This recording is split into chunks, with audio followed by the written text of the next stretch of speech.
What's going on, guys? Very exciting day because today we're actually going to look at the first van. It's sort of 3 hours away, so quite a drive to go just to look at something if we don't end up getting it. But I'm pretty certain it looks pretty good. Really nice colour. I'll show you when we're there. Here's my travel companion for today.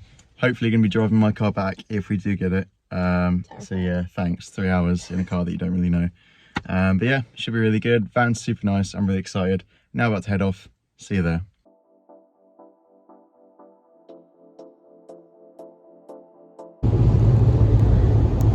Like halfway? We're about halfway, yeah. Yeah. So hopefully it's not all for nothing.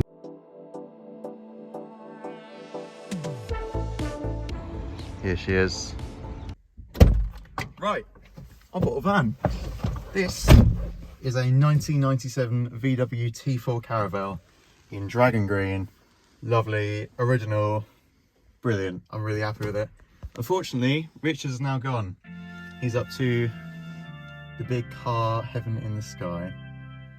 No, he's not. He just got bought by someone else. He just got bought by someone else. He's fine, yeah. So he's gone after him. He's going to be enjoyed. Hopefully he has a really good life. I'm kind of sad, actually, that he's gone.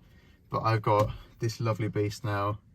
Harrison's just sorting out his insurance and tax so we can leave and go home. Another 3.5 hours. First ceremonious trip, as you do with any new car. It's over there.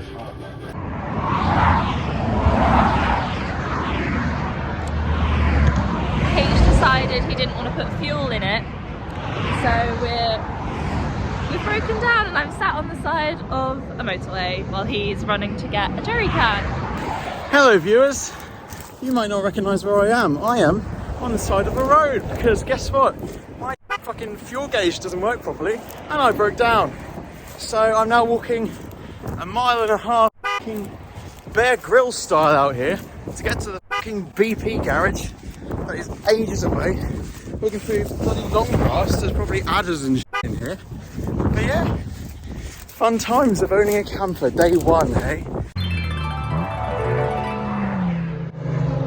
This is for future Harrison to see. Next time I say 3 times, are you okay for fuel? Welcome back to the Nature Channel. Fuel is secured. Now a long half an hour slog back to the van, or hopefully I'm going in the right direction because my sense of direction is terrible. Okay, we're back on the road, half filled up. Hopefully that'll be enough to get us home because this costs like 150 to fill up probably. That's just gonna have to do.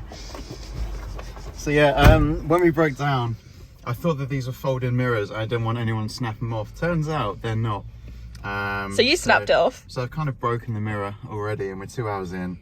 Like, I just want to get home at this point. I'm done.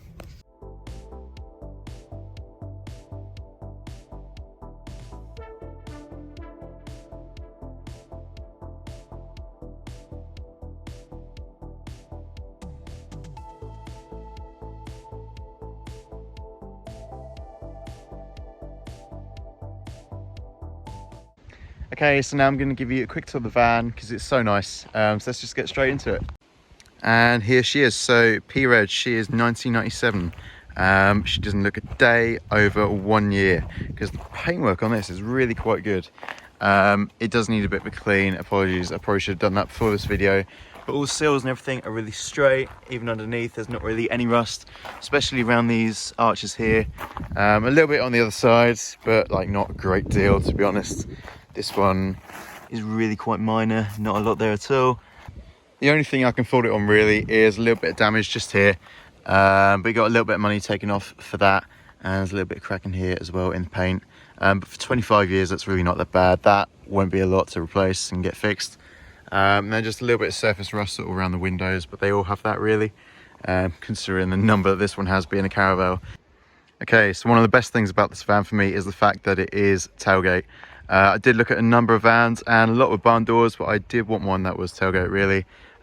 It's just so much more useful really in terms of practicality and everything. You can double up as a shower if I really want to follow that whole route, but curtains sort of around the edge. I see a lot of people doing that. But for now, it's just what I need really. It works a lot better. Huge boot space, like immense. Eventually these seats, the plan is to take these out and we are going to do a sort of full camper conversion. So there'll be a bed sort of this side, or whatever side makes sense this side, because you've got a sliding door over there. It does also have a tow bar fitted, which is really useful, especially now that there's no law on tow bars or anything. You'd have to do a special test or anything like that before you can use one. And also we've got these window covers that I made as well online. They were quite expensive, so I just bought some thermal insulated bubble wrap, basically that's all it is, and some silicone hooks that just stick to the windows really well, just like a little bit of water or something just to help them.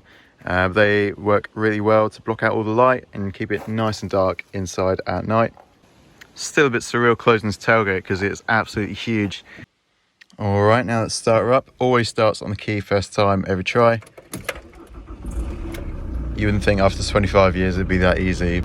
Okay, so this is what it's like underneath the bonnet. Pretty noisy, but this is, I'll step away a little bit.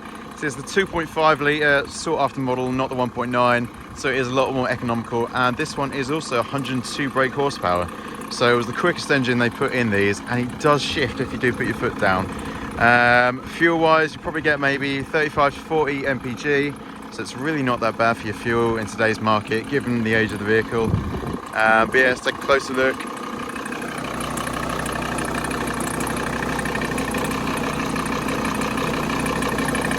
Doesn't miss a beat, still spot on after all this time. So that's it for the exterior. Let's take a look inside. Okay, so this one being a Caravelle and not a van, it does have just the two front seats there instead of getting the passenger bench seat that you get in the T4 van model. Two very good comfy ballast seats, very, very sturdy, complete with armrests, which is really good for long journeys. The only thing that this one doesn't have that a lot of Caravelles do is that these are not captain swivel seats. That's the only thing that I can comment on. But other than that, they are really, really good. Not much wear at all considering their age. Onto the actual interior, lovely big steering wheel. This is great, and it really does shift around corners. You can get a really good tight lock on this as well. For the size of the vehicle, it's really got a good turn and circle. Great thing about this is that there is a horn either side. Lovely little friendly horn, to be honest. Loads more little pockets here and there. Really nice big glove box, complete with cup holders, so drinks won't go messy around here because you've got plenty of room to shift. Big scoop pocket up top there, and plenty of space for all your disused parking tickets that will gather there over the years, and stuff like that as well. It's got the original floor mats, which is really cool. So yeah, they're pretty hard to find in the back as well, but we'll get there in just a second. Another great feature that this van has is dual electric windows, which is pretty rare for the time considering, but they work on both sides still. The only thing that doesn't work is the electric mirrors, apart from the fact that I did try and wrestle it in whilst on the side of the motorway when we were broken down, but it's not that bad, to be honest. Still fixed in place. Okay, moving on to dials. It's a simple, just 3-dial system. The only thing that doesn't really work is the fuel gauge, as we found out in the video earlier. Sometimes the pressure just drops completely and then it'll pick itself back up later. I've realised now after a month of owning it. I think it's probably just something internally inside the fuel tank, because it did just have a new instrument cluster, so that shouldn't have gone wrong just yet. I only had that last year, I think. But everything else is really simple. You got all your lights and stuff that will show up down there, and all your warning lights and everything, which are fine for the moment, touch wood. And then just got your lights and washers up here. The only thing that doesn't work for this, the wipers work fine, but the actual pump doesn't work to release the fluid. It's got fluid in there, but it doesn't work at the moment. I don't know why. Hello. So yeah, I just need to get that fixed as well. And then arguably my favourite feature that I couldn't quite believe when I found this out is the fact that it has an electric sunroof that still works after 25 years. That is classic German engineering. Jesus, hello mate.